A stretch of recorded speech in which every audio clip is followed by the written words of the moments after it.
Hi, welcome back to ThatJapanLife with me, Jill. In this video, we'll be talking about how to use the indoor grill that comes in your Japanese apartment kitchen.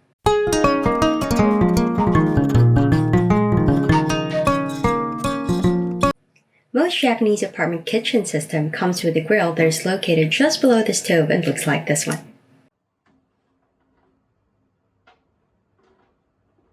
Most people use it to grill fish, but you can also use it to barbecue meat and grill some vegetables.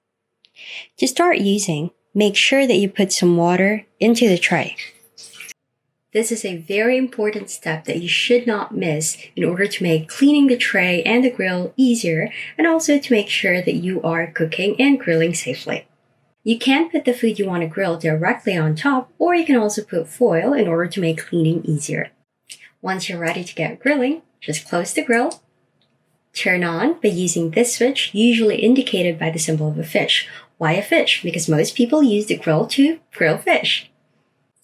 Now, a few very important safety precautions. First, this surface of the grill can get very hot, so make sure not to touch it while you're grilling.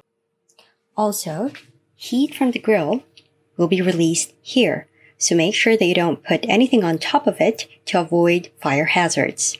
Once you start grilling, don't be surprised. The smell of gas can be quite strong, and in order to deal with it, you can simply turn the fan on.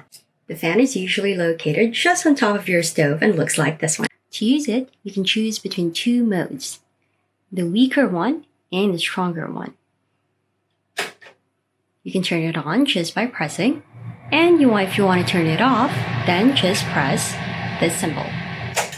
There's no automatic indicator on the grill to tell you that your food is done, so make sure that you keep watching it. Once it's done, simply turn it off, be careful in opening the grill, and enjoy your food. Don't forget to remove the tray and the grill, wash it, and then put it back for your next grilling.